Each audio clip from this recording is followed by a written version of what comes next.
ഞാൻ ഇപ്പൊ കയറി കണ്ടിട്ട് ഇറങ്ങിയത്. അവസ്ഥ എന്ന് പറഞ്ഞത് വെന്റിലേറ്ററിൽ കിടക്കുകയാണ്. കാലൊക്കെ പിടിച്ചപ്പോ ഫുൾ ഐസ് പോലെ കിടക്കുക. ഒരു അനക്കമില്ല, ഒന്നുമില്ല ഒരു അനക്കമില്ല. എനിക്ക് എന്ത് പറയണമെന്നും അറിയില്ല, എങ്ങനെ പറയണമെന്നും അറിയില്ല. ഇപ്പോ അവര് എന്റെ അടുത്ത് പറഞ്ഞെന്ന് വെച്ചാല് 1 മണിക്ക് അവര് ബോർഡ് മീറ്റിംഗ് കൂടി എല്ലാ ഡോക്ടർമാരും കൂടി വന്നിട്ട് ഒരു തീരുമാനം എടുത്തതിന് ശേഷമേ മുൻപോട്ടുള്ള കാര്യങ്ങൾ ചെയ്യാൻ പറ്റുള്ളൂ. ഇപ്പൊ ഇത്രയും സമയമായില്ലേ, ഒന്നുമില്ലാതെ ഇങ്ങനെ കിടന്നു കഴിഞ്ഞാൽ ഞങ്ങൾ എന്ത് ചെയ്യും? എന്തെങ്കിലും പറ്റുമ്പോ ഞങ്ങൾ എന്ത് ചെയ്യും? ഈ ട്രീറ്റ്മെന്റ് എന്ന് പറയുന്നത് ഞാൻ കയറി കണ്ട അത്ര സമയം വെച്ചിട്ട് ഒരു ഡെഡ് ബോഡി കിടക്കുമ്പോഴേ സത്യം പറഞ്ഞ കൊച്ചവിടെ കിടക്കണത്. അത് എനിക്കറിയാം. അങ്ങനെയാണ് കിടക്കണത്. പാതി കണ്ണടച്ച് ഒരു തൊടുമ്പോ ഫുൾ ഐസാണ്, ദേഹം മൊത്തം ഐസാണ്. അത് എങ്ങനെ പറയണമെന്ന് എനിക്ക് അറിയില്ല. അതാണ് സത്യം. എനിക്കിപ്പോ വേണ്ടെന്ന് പറഞ്ഞാല് എന്റെ കൊച്ചിന് നല്ലൊരു ബെറ്റർ ചികിത്സ കിട്ടണം. അതിപ്പോ ഇവിടെ ആയാലും എവിടെ ആയാലും എങ്ങോട്ടായാലും എനിക്ക് നല്ലൊരു ചികിത്സ കിട്ടണം. എന്റെ കുഞ്ഞിനെ എനിക്ക് തിരിച്ചു വേണം. ഇപ്പൊ ഇത്ര സമയമായി, ഞങ്ങൾ എന്ത് ചെയ്യും? ഉച്ചയ്ക്ക് ശേഷം അവര് പറയാണ് ഇനി ട്രീറ്റ്മെന്റ് ഒന്നും ചെയ്യാൻ പറ്റില്ല, ആളില്ല എന്ന് പറഞ്ഞാൽ ഞങ്ങൾ ആരോട് പോയി? 19 വയസ്സ് തികഞ്ഞിട്ടില്ലല്ലോ കുഞ്ഞിന്, ജീവിക്കാൻ പോലും കമ്പാർട്ട്മെന്റിൽ ഇരുന്ന് വന്ന കുട്ടിയാണ് ഇന്ന് ഈ അവസ്ഥയിൽ ഈ മെഡിക്കൽ കോളേജ് ആശുപത്രി കിടക്കുന്ന ട്രീറ്റ്മെന്റ് ഇല്ലാതെ. ഞങ്ങൾക്ക് ചോദിക്കാനും പറയാനും ആരുമില്ല. രണ്ടുപേരെയാണ് അയാൾ അത് ചെയ്യാൻ നോക്കിയത്. 2 ജീവനാണ് അയാൾ അത്രയും ഇത് ചെയ്തത്. അതും ലേഡീസ് കമ്പാർട്ട്മെന്റ് കയറി ഒരു ആണൊരുത്തം ഇരുന്നിട്ട് അത് അന്വേഷിക്കാനോ തിരക്കാനോ ഒരു മനുഷ്യൻ അവിടെ ഇല്ലായിരുന്നു. നമുക്ക് ആകെ സുരക്ഷിതത്വം കിട്ടുന്നത് ലേഡീസ് കമ്പാർട്ട്മെന്റ് ആണ്. അവിടെ അതില്ലെങ്കിൽ പിന്നെ ഞങ്ങൾ എന്ത് ചെയ്യും? ലേഡീസിലാണ്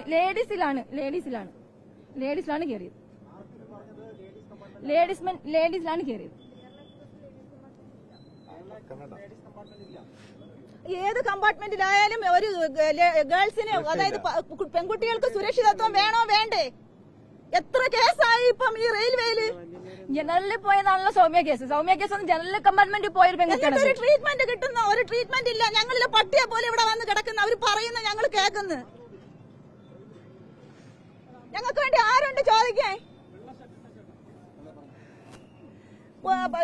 ഉച്ചയ്ക്ക് ശേഷം ബോർഡ് മീറ്റിംഗ് കൂടിയതിന് ശേഷം കുട്ടിയുടെ കാര്യത്തിൽ തീരുമാനം എടുക്കാന്നാണ്. ഇന്നലെ പറ്റിയ സംഭവം ഇവിടെ കൊണ്ടുവന്നതാണ്. കുട്ടിയെ ഇന്നലെ ഇവിടെ കൊണ്ടുവന്നതാണ്. ഇതുവരെ ട്രീറ്റ്മെന്റ് ചെയ്തിട്ടില്ല. ഇന്റേണൽ ബ്ലീഡിംഗ് ആണെന്ന് പറയുന്നവര്.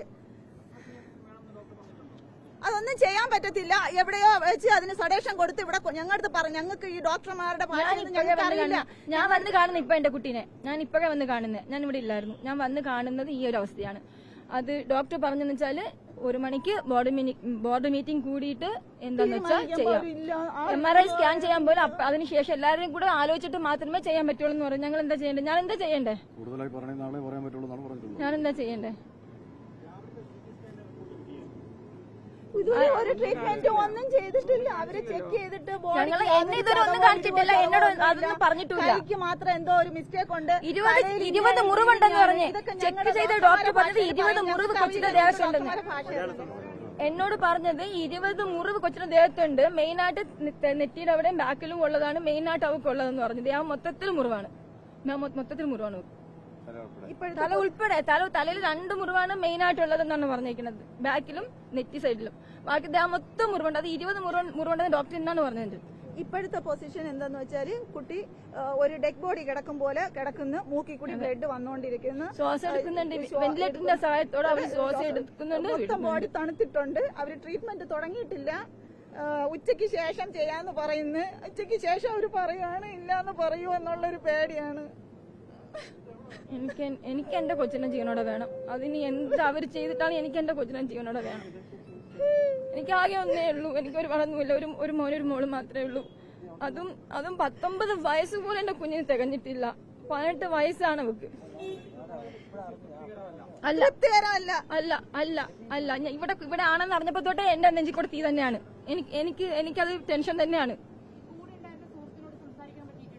ഞാൻ കണ്ടിട്ടില്ല. ഞാൻ ഇതുവരെ ആ കുട്ടീനെ കണ്ടിട്ടില്ല. ഇവിടെ വന്നിട്ട് കണ്ടത് എന്റെ മോളെ മാത്രമേ ഞാൻ കണ്ടിട്ടുള്ളൂ.